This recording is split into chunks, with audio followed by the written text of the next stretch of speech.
Well, you gotta wonder, is it becoming a winter wonderland, or is it gonna be spring again? 'Cause you know it's that time of year here in Seneca Falls where we celebrate Frank Capra's classic movie, where Seneca Falls turns into Bedford Falls. That's right, it's time for the It's a Wonderful Life celebration, remembering the classic Jimmy Stewart Christmas movie. And you know, Carolyn Grimes, who played Zuzu in the movie, will be here, 'cause you know, every time a bell rings, an angel gets its wings.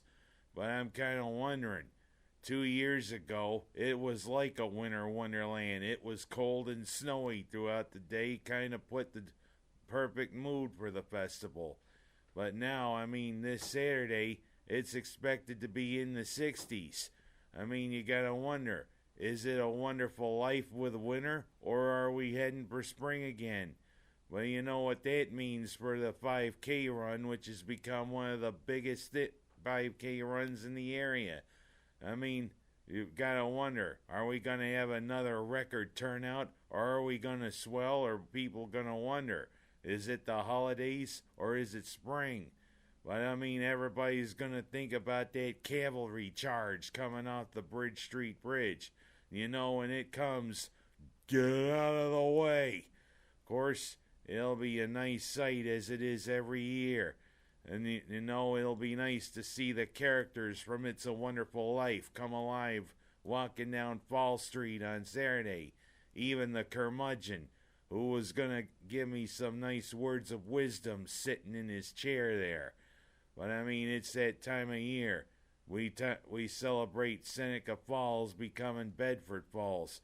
But Jimmy Stewart would probably say, whoa, whoa, what's going on here? Is it winter or is it spring? I don't know what's going on here.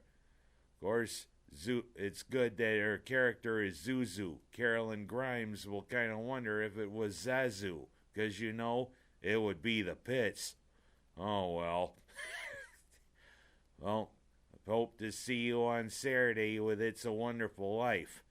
And you know, we go from talking about It's a Wonderful Life to wondering what's going on with the restaurants here in Seneca County. Because you know, anybody who went to Mark's Pizzeria, hey, here's your pizza. Would you like a side of hepatitis with it? Because it looks as though hepatitis has struck again here in Seneca County. Yeah, McDonald's had that scare a few weeks ago. Now Mark's employee at Mark's Pizzeria apparently has come down with hepatitis A. I mean, it seems as though these two were friends, or were boyfriend and girlfriend, or whatever. But I mean, it's starting to look a little weird here. We never had this happen in Seneca County. And I mean, everybody who ate at McDonald's or ate at Mark's Pizzeria better watch your health. Because, I mean, we don't want to have any more cases. Of course, hepatitis A is serious. And I will tell you, I already got my inoculation. And you know what? I'm feeling fine, thank you. But I mean, this is the sort of publicity this county does not need. Of course, the publicity's going on with the proposed trash train that supposedly is coming to Seneca Meadows. Yeah, $3.3 billion deal to move trash via locomotive up there. And of course, they're going to load it on the truck so it can be transported into Seneca Meadows. But you know, hepatitis A, nor trash, is something that Seneca Falls does not need. More negative publicity. And you know what? I live in this county and I don't want to see it anymore. Of course, people are trying to do that with Lago. But you know, the United Nations doesn't pay taxes to New York State. So what do they know about Seneca County? Nothing.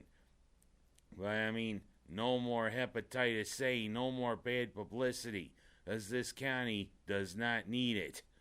Well, I'm going from that to talking about what seems to be a good time on the SU Hill. Because you know what? It looks as though we got our guy. Dino Babers was named the head coach of the SU football team, and I think they made a pretty darn good hire. This guy has definitely paid his dues. He's had over 30 years of coaching, and he's had 4 years of head coaching under his belt. He's a disciple of Art Briles, who kind of has turned college football into a video game with the way his offense operates. Because, I mean, it's a no huddle offense. And Dino Babers has taken elements of it and used it with his coaching. And he led Eastern Illinois into the FCS playoffs. And the 2 years he was at Bowling Green, he used the offense to pretty good proficiency for the Falcons. But now he's going to bring an offense that people are thinking is tailor-made for the Carrier Dome to the Dome. You got to wonder, if you blink, are you going to miss a play? Because if you watch Art Briles' offense, that's the way it is. They complete a play, they set, then they hike it almost instantaneously. I mean, I think that offense is going to work well on the Carrier Dome turf. And they say Dino Babers can recruit. Well, you know, it's the 15th stop on a tour. I mean, he's like what they say with coaches. He's had a pretty nomadic lifestyle. But, I mean, if you become a coach, that's the way you're going to be. I hope this nomad can stay a while if he can do the job. Welcome to the SU Hill, Dino Babers. And I mean, do us proud, and let's hope that basketball on grass philosophy, which is what they call the offense, works. Speaking of basketball, what's going on with the Syracuse basketball team? Heck, they kicked some butt down there in the Bahamas. They look good. But last week, they looked like, yeah, 2 big losses. First to Wisconsin in the ACC Big Ten Challenge, and then, gag reflex of all gag reflexes, we do it to Georgetown. And of course, it was good to see Big John there on the sidelines. But you know, he's definitely is starting to look old.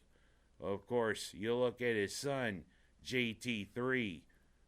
What are we doing with these now? There's an RG3, now JT3. I wonder if 3's the limit. Of course, it was the first game with Mike Hopkins going from interim coach to filling Boeheim's shoes, because the NCAA decided to move Boeheim's suspension up to starting with the Georgetown game. Well, in a way, it kind of is good, you know, because they'll only miss like 4 ACC games. But I mean, it just shows what a bloated mess the NCAA is. And you know, the Big 5 conferences better think about forming their own kind of organization.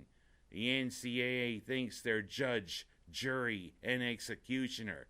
Well, you know, dictatorships do not work. And the NCAA is going to find that out sooner or later. I mean, keeping the suspension, not reinstating Boeheim's wins. NCAA, things need to change. And they need to change pretty fast. But I'm going to kind of end my show with talking about what I saw about Steve Sarkisian. Because apparently he's filed a wrongful termination suit against USC. And the thing is, apparently, I mean, he took a leave of absence because, I mean, he acknowledged he's got a problem with alcohol. But a day later, Pat Hayden decides, hey, you're fired. I think they should have at least given him a chance. Of course, seeing that video of him making those comments at USC pep rally before the season, get ready to beep. You know, it definitely looked like Sarkisian was under the influence. But, you know, I think he's got a point. You know, you should at least give him a chance to straighten things out. You shouldn't have pulled the plug just one day after he said he was taking a leave of absence. But they're saying, oh, it's going to be real hard for him to prove it's wrongful termination. Well, USC may be just like the NCAA, a big bloated mess. Hell, look what they did with Lane Kiffin a few years ago. Heck, the guy's a jerk, but yet he still is the offensive coordinator for Alabama, and it looks as though he could be in line for head coaching again. You know, he's just like Bobby Petrino. I wouldn't hire him if my life depended on it. I mean, some people might be thinking I'm going to say something about Donald Trump with his comments yesterday, but I mean, I'm going to refrain from it, because, you know, I'm going to catch flack either way, and that's no anti-aircraft gun. Well, I'm Ken Haas. That's my rants this week, and welcome to Seneca Falls, anybody who comes, because, you know, every time a bell rings, an angel gets its wings.